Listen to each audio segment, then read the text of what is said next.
So hello, everybody, in this beautiful day, International Women's Day, which I really love because every time topic is changing the theme, and I have a wonderful guest here, which I'd like to introduce to you. It's Lineke.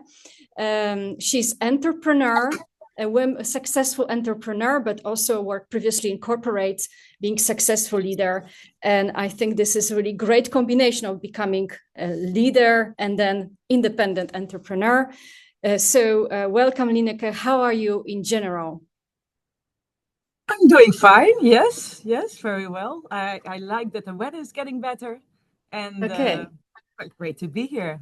Okay, great. Yeah, it's wonderful to have you on my YouTube channel and also ask you in this Agile interview 3 questions, which I think will give great insight into your wonderful, I think, experience full of not only wisdom, but also positive energy, which you bring in, I think, every day to our Leiden Bioscience Park and I think ecosystem. So thank you very much. And I will start with the question 1. Which is related the way you describe yourself as an energetic, people-oriented leader with an entrepreneurial mindset. So could you please share with us how your entrepreneurial mindset shaped your leadership? Yes, well, I'm curious by nature. So I love to find things out and just to learn new things. That's also why I started my career. First, studied food technology and afterwards biotechnology, because I also have the technical mind and I really wanted to really explore more and really learn something. Then after studying, I went to the pharmaceutical industry. And there I find out like there's so many people with different specializations and all they are great at what they are doing. But you need to combine that. And if you're really, really into depth, it's really hard to see where your piece plays in. So I really found out like next to having a technical background, it's really important to also have like more like the organizational skills as well. So that's why I did my MBA, like how to combine like all the assets that are in the company within a department. How do you combine that? And the entrepreneurial mind sets up like really explore new ways. So it's good to look in what happened before, but it's also really good to look at how can we define this problem, how can we solve this problem from different angles. So you need creativity, you need to dare to find new ways of doing that. You need to utilize all the talents that are there. So this helps you in a way, entrepreneurial mindset help you to make the best decisions, right? Also to make the best better choices. Yeah. To explore new ways and also new ways. Just to find out that sometimes it's not working. Take the risk.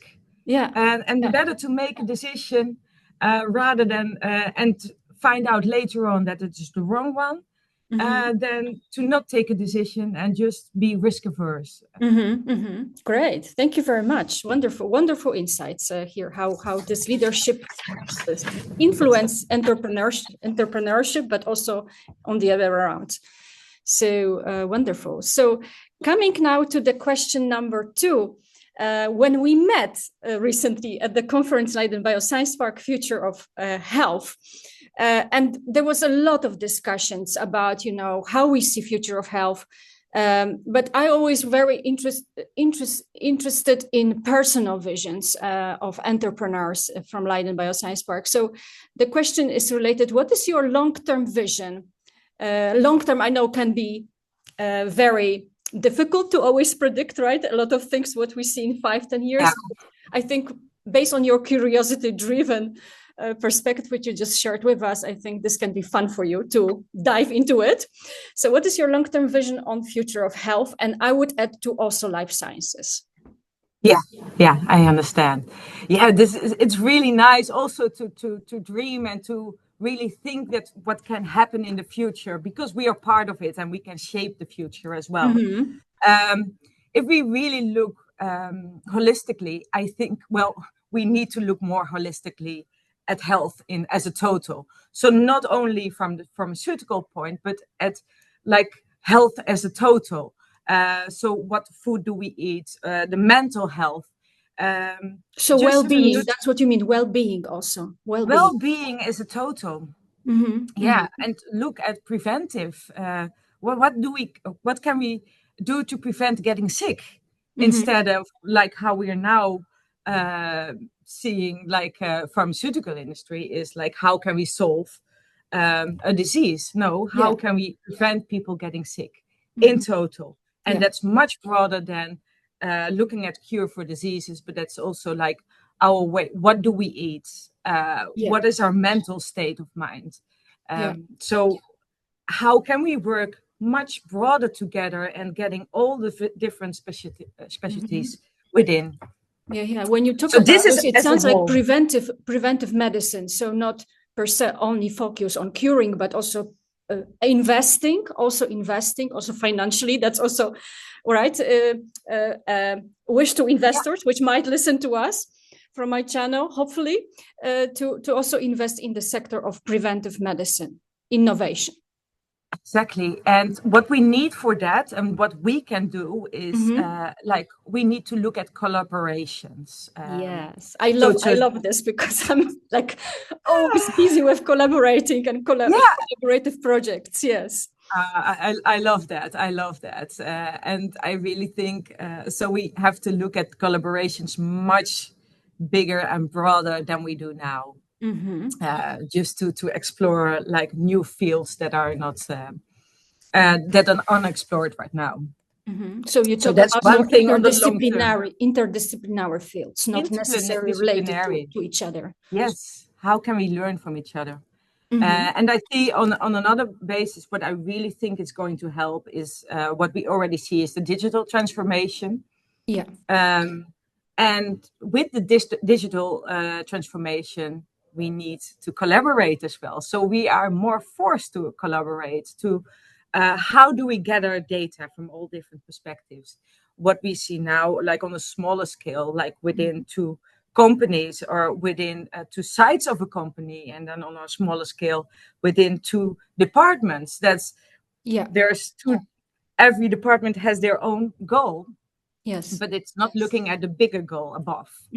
So looking more horizontally rather than vertically in terms of corporates, right? So also thinking about how we can collaborate with corporates. With corporates, but also how can corporates really work together with the different, with hospitals as well, but also with the food industry, for example. Like how can we just collaborate much more? There we need an open mind for it. Just like, okay, we don't know what the outcome is because these are really complex questions. Yes. Therefore, what I also see what's really important for the future, if we have complex questions, we need to utilize all the different minds. So diversity, equity, and inclusion, the diversity is much more important. If you have like a lot of like-minded people on the table, it's really easy to solve a problem because you all think a little bit alike. Yeah, that's quite intuitive, I think, because we think the same. We think the same. Yeah, it gives always the same outcome.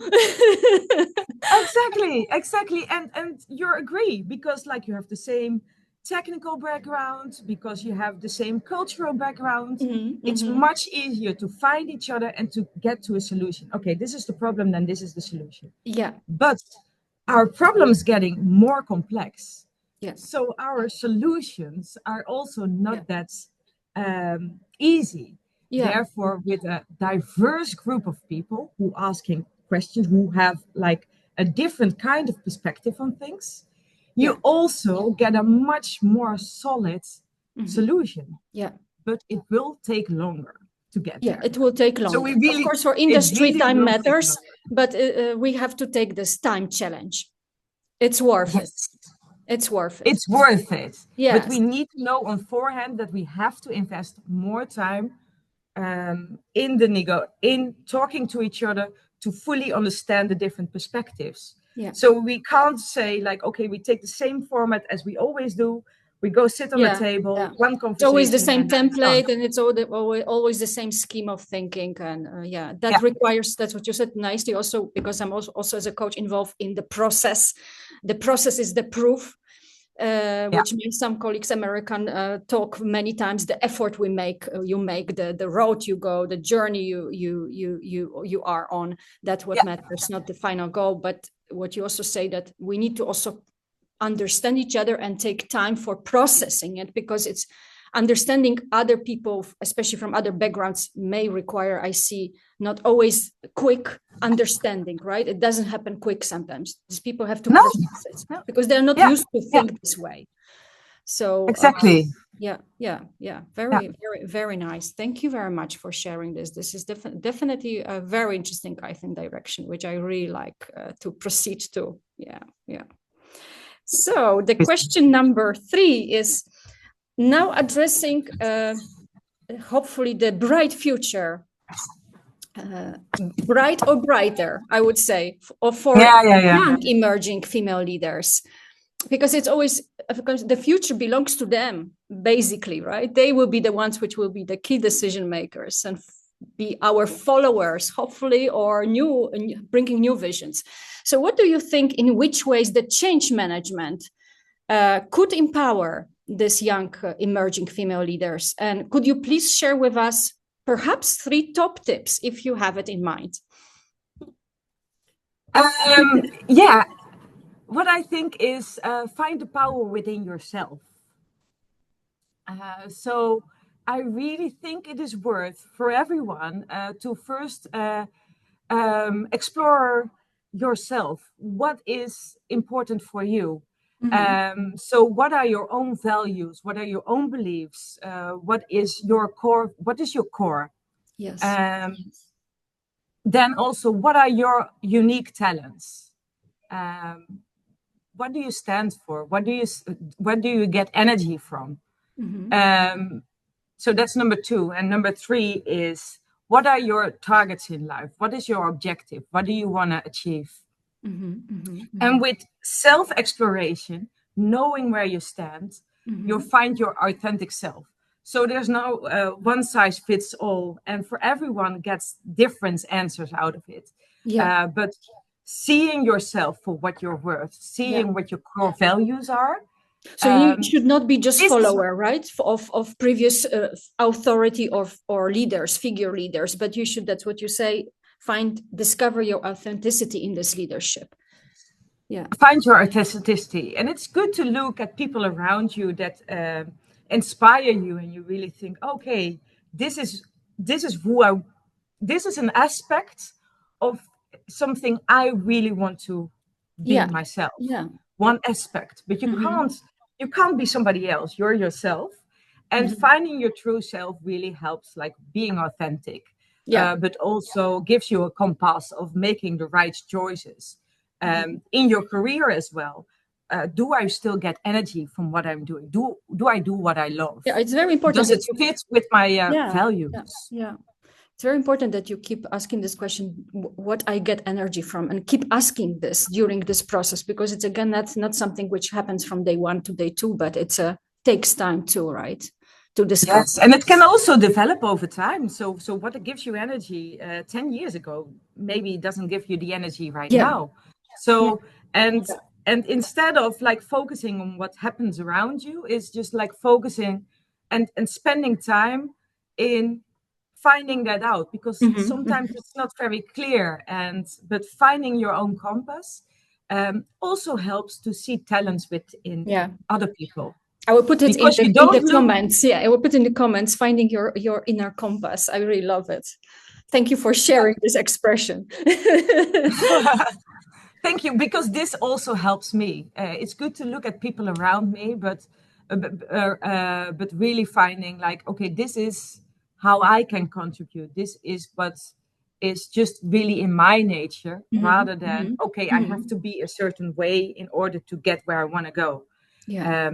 But when knowing that, you can see around you and you see talents at other people. Wow, this person is really good at communicating. This person is really good at this specific detailed information. So seeing each other's talent, you can help each other, because I Yeah. really think Yeah. Definitely. 1 and 1 is 3. We are in a group, and with collaboration, we can achieve so much more.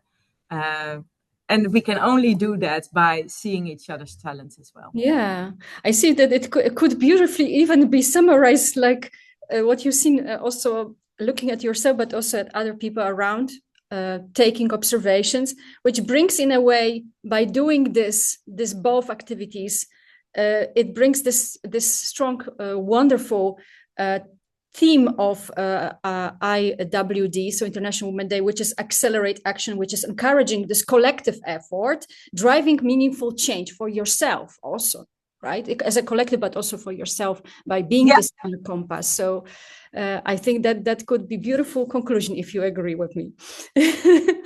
I fully agree. I fully agree. And it's easy to make decisions based on, like, because you know what your core is. Yeah, definitely. Yeah. Very, very wise. So, Lineke, thank you very much. I'm really glad, this is 15 minutes. You're a very disciplined leader and entrepreneur. It's 15 minutes. We could probably talk long about this topics or answers, sharing more your depth of these questions. But I think it's wonderful answers which I think you gave, and I think this is a great. Also understanding from your perspective as a leader, as I said, as an entrepreneur. So thank you very much for sharing your wisdom, your wonderful experience, and also tips. Thank you very much for inviting me. Yes, and well, let's celebrate and have a great day. I hope you will celebrate it also today very much. The International Women's Day, with also other women, other leaders, other entrepreneurs. So thank you very much. And hopefully see you perhaps in next time in other interview, maybe on leaderships, more challenging topics, but that's something which I have perhaps in mind. Okay, great. Yes, thank you very much. Thank you.